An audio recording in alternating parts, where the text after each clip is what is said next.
Hey, what's up, Facebook family? Welcome to Tuesday Thoughts with Mike, your mentor.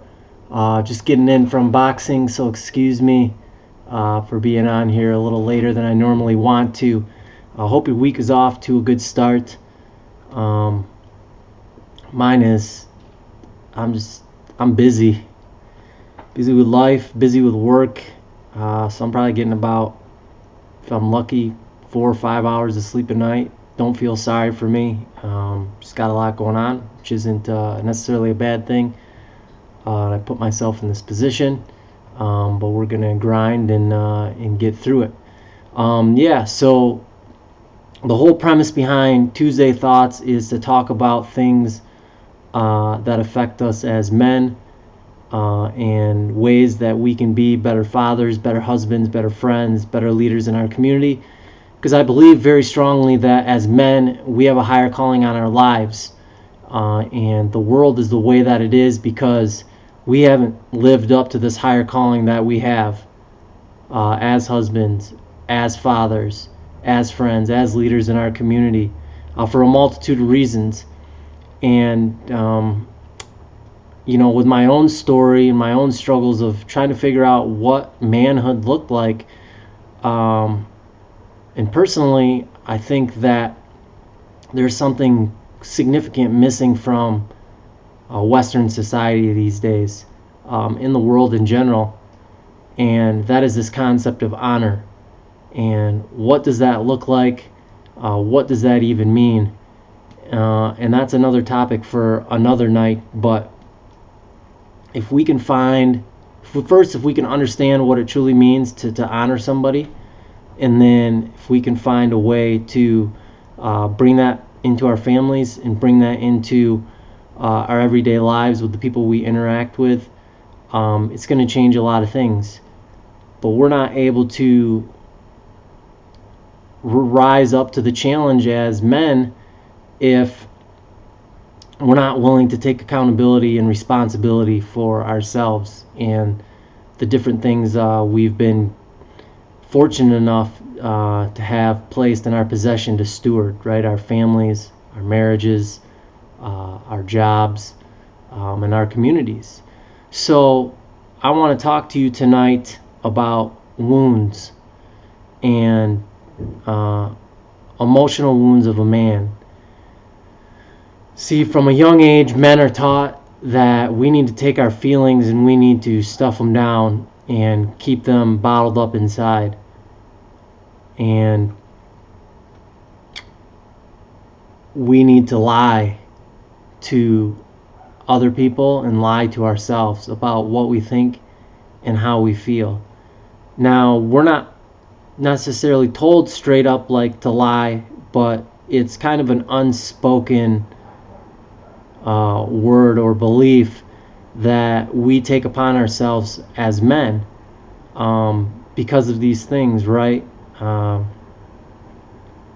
And what that does is that causes us to hurt not only ourselves because we're not able or willing to be forthright with ourselves and be real about how we feel and what we think, but we lie to others, and as a result we hurt and or limit the relationships that we have and their ability to be as powerful as they could be.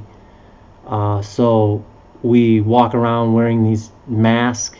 We hide behind these measuring sticks, like what title we have at work, what kind of job we have, what kind of car we drive, where we live on the neighborhood, what we're fortunate to do, what kind of things we can buy. All these things that we like to take stock of, and that we think are so important, but really they're just in a lot of aspects they're just coping mechanisms for what we're really dealing with or trying to escape from or cover up or fill in that's going on in our world. So there's 4 wounds that plague men today. And I'm not going to go into all of these in detail. I'm just going to talk about these briefly a second, and then I want to talk about one specific one for tonight for a few minutes. So the first one we deal with as men is the heart wound. The second wound that we deal with as men is the all alone wound. The third wound we deal with is the mother wound. And finally, the one I want to talk to you about tonight is father wounds. And these are all wounds that are inflicted upon us mainly growing up in our young years and throughout our adolescence and maybe even our teenage years and sometimes later on in life. But wherever you are, whatever age you are now, I'm sure you can think back and you can think about your relationship with your father. So that's the one we're going to talk about tonight. And it's interesting, right? Because I've talked about this before, and I've talked about how real quick in America, we started off as a agricultural society. So men worked the farm, the family farm, and they were around their kids all day. The kids were helping out on the farm, doing all that stuff. They got to be next to dad. They got to see how he interacted with mom. They got to see how he interacted with other people in the community. They got to learn firsthand what it was like to do hard work, all of those type of things. And then along came the Industrial Revolution, which pulled the majority of men out of the fields and placed them in factories. So now they were away from the home 8, 10, 12, 14 hours a day, and mom became the primary caretaker of the kids, right? They spent a lot more time with mom and watching her and how she interacted and the things she did than being around their fathers. Not saying that's right, not saying that's wrong, just saying that's the way it is and the way society evolved had effect on us as men. That's carried out throughout the centuries. And then next we had the World Wars, right? So the World Wars took men out of the factories and took them halfway around the world for weeks, months, sometimes years at a time. And then when those men came back, they may have been physically present, but they weren't emotionally present, or they weren't mentally present, right? And their families were getting the leftovers. Just like the generation before them in the Industrial Revolution, those families were getting the leftovers of a man after his long, hard day of work. And then from the World Wars, we had the following generation, right? Because men in whole weren't able to raise up and handle their responsibilities like they were supposed to. Women do what women always do, and that's when men don't step up, they step up. And so mom became a big source of the family income. She became a big source of leading the family, right? Because dad wasn't able to for those reasons. So I'm not saying that's wrong, not saying that's right. I'm just saying that's the way it is. And thank God for strong women who did that, right, and help us get through that time as a society. But what happened there is that those ideas about raising up and helping out in the family and leading in that way, like sometimes like a lot of ideas, got twisted, right, and grew into radical feminism to where there is no difference between men and women, right? And what that told men was that you're not needed. I don't need you, right? You are not important to the family role, right? Whether it was intentionally voiced or it was unintentionally voiced, it had an effect. And then now we're in this new generation where men are lost. They don't know when they became a man. They don't have any idea about what it takes to be a man. You can walk in a room and you can ask 5 different guys, when did you become a man? And you'll get 5 different answers. When I smoked my first cigarette, when I drank my first beer, when I slept with a woman for the first time, when I could pay my own bills, when I was able to move out of the house and have my own place. Right? All these different ideas of what manhood looks like. And now you have this generation who's guessing, and they don't want to leave the house, right? They're staying home into their 30s, early 30s, sometimes late 30s, even more in rare cases, because they don't want to go out into the world. And in some aspects, how can we blame them? Right? They're still getting this message that they're not important, right? That they really serve no purpose because there is no difference between men and women. They're being coddled. They're not being pushed out.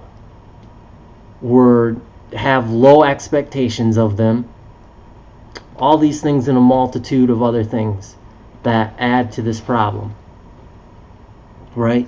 And on top of that, we have an epidemic of children growing up without their fathers in their house for a multitude of reasons. Incarceration, lack of responsibility from men.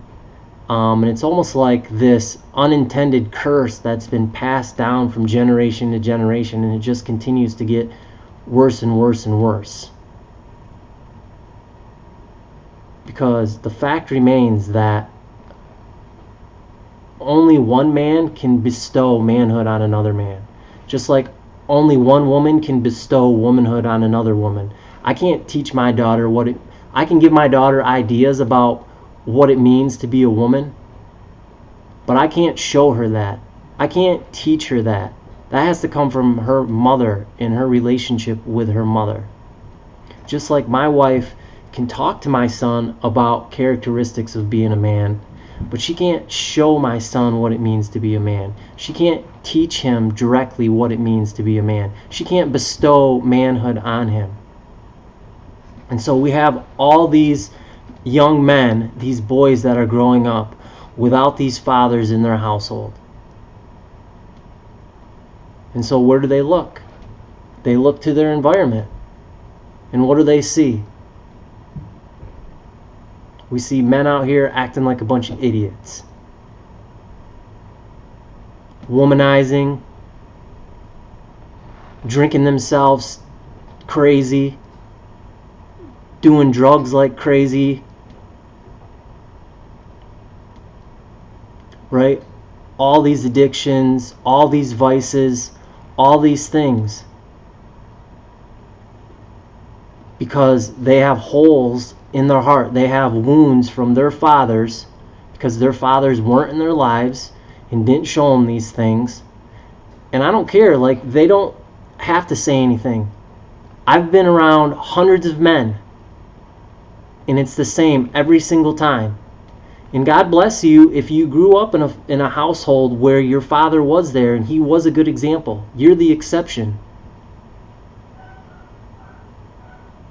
But I don't care. Like, if your dad wasn't there, the effects that has on you as a young boy, the rejection you feel, the abandonment you feel, and then the struggle you go through to try to discover what that manhood looks like, and how if you don't get outside help, or you don't find the information that we discuss on Man Up Fridays, right? That type of stuff, that type of truth,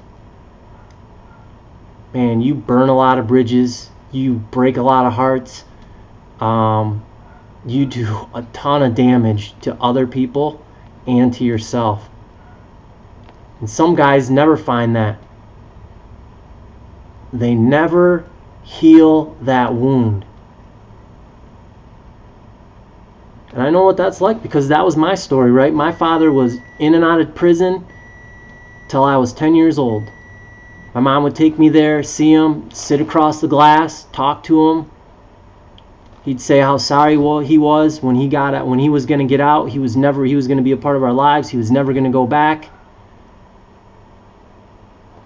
Okay, Dad, I believe you. I'm 3 years old. 6 years old, 9 years old, right? What boy doesn't want their father in their life? But then all of a sudden it just becomes it becomes nothing, right? Because it's just words. There's no action behind it. And so your heart gets ripped out the first time. And then you become a little bit guarded. Then you lean back into trust, and then it gets ripped out again. Then you become guarded more. Then you try to lean back in again, then it gets ripped out a third time. I mean, it's over and over and over and over, this constant rejection. Hold on a second.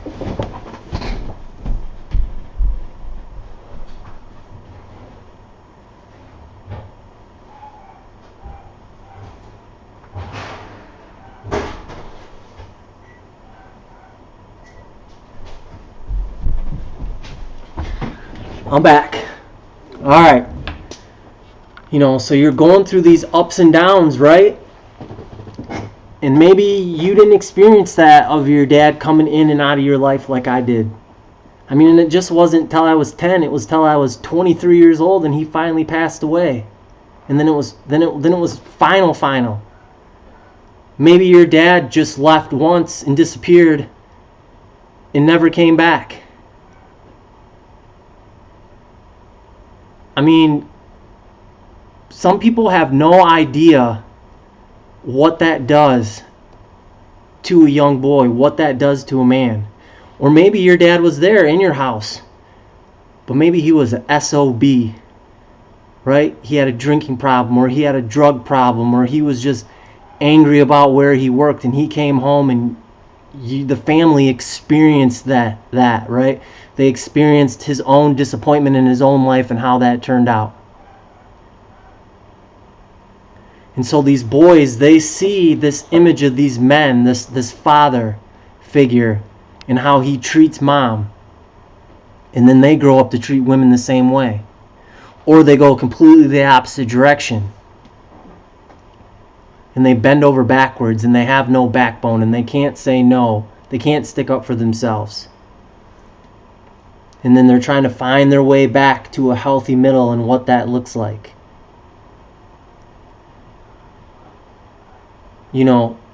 This wound, these wounds, they affect you to this day. They affect you and your relationship with your wife. Love you too, Lee. They affect your relationship with your kids. They affect how you show up at work.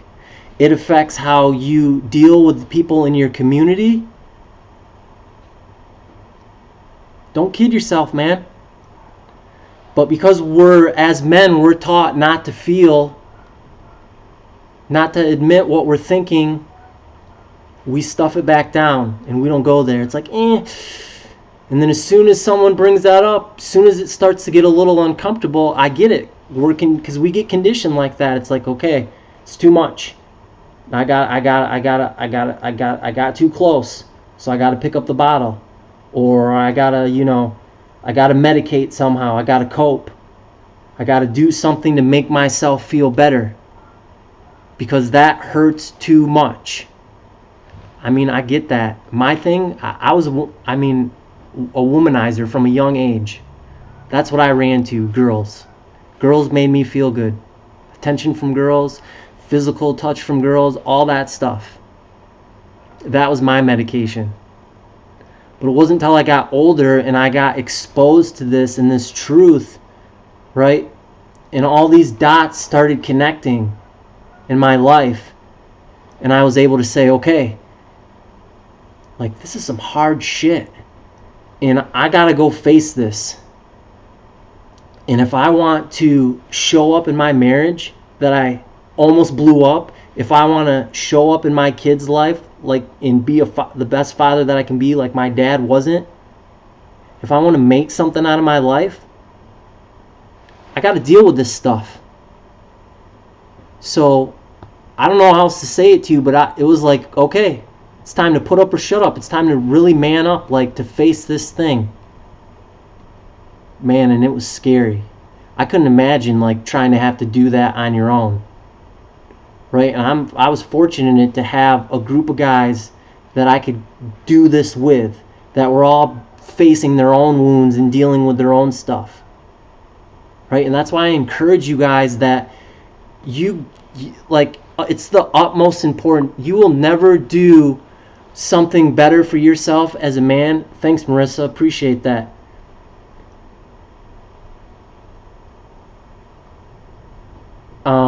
You will never do something as important as to get a good core of men around you that you can be real with, that you can be transparent with, that you can go to and say, hey man, like, I'm jacked up. This is what I'm dealing with. And I need help. Doesn't make you weak. Doesn't mean you can't be a man. Doesn't mean you can't handle your family. You can't handle your situation. Like, life is hard, and sometimes it chucks pebbles at you, right? And you're like, okay, no big deal. On to the next thing. And sometimes, for whatever reason, you get boulders dropped on you. And you get crushed. And if you don't have someone in your life that's a good friend that tells you what you need to hear and not what you want to hear, it gets real hard to get back up from that. And that's why I beat that horse constantly. You gotta have somebody in your life that's safe, or a group of people that are safe, that you can go to and you can share these things with. And then it's like, get off of me. Like, you're like a giant that's been, yeah, thanks. My wife got this jacket for me. It's like a giant that's been awakened, and the weight that comes off of your shoulders and off of your back, I mean, it's like you can charge through anything. You're like, I'm going to do this. I'm going to do this for my family. I'm going to do this for my kids. Like, I'm going to make this happen. And I don't know why, but that comes from just getting real and just sharing that with somebody that you can trust. But you have to be a good steward. You have to honor that. You can't just go blabbing that on Facebook. You can't just go blabbing that out to, the person that you know is going to gossip. No, you need to go to somebody that you can trust. And I've said this before and I'll say it again. If you're unfortunate and you don't have someone like that in your life, okay, you need to work on that. But until that happens, if you need somebody, hit me up. Send me a private message. We can figure out a way to, whether it's a Zoom call or through Messenger or whatever on the phone, to talk. Because I get it. I've been there. I was living in Chicago. I had just blown up my marriage. My wife, wanted to divorce me. I didn't know if I wanted to be married. I was working a job, trying to keep this marriage together, coming home constantly, seeing my wife in tears, all her bags packed, in the middle of the living room saying, I can't be in this marriage. I don't know how I can trust you. I don't know how we can fix what has happened. You talk about a BTIC, naughty word, like that was a mother. Stabbing to the heart, stabbing to the heart, stabbing to the heart, over and over and over and over again. Doubting myself, doubting my manhood, doubting, did I have what it takes? Was I going to wind up like my father? But it all came back to the root for me of this father wound. And when I got around these guys and I started to learn these things, and I decided I was going to press in, things didn't get easier, but they got better. Because now I was being real. Now I was no longer lying to myself. I was no longer lying to other people. I had a group that I could trust, that I could share these real feelings with, and they could encourage me in this journey. And I had to deal with some hard stuff. Some hard stuff about my dad.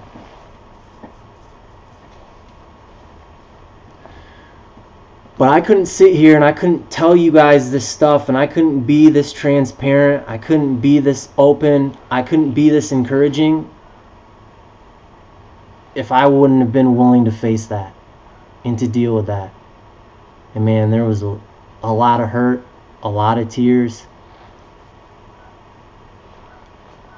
But the other side of that is so much better. There's so much freedom in that.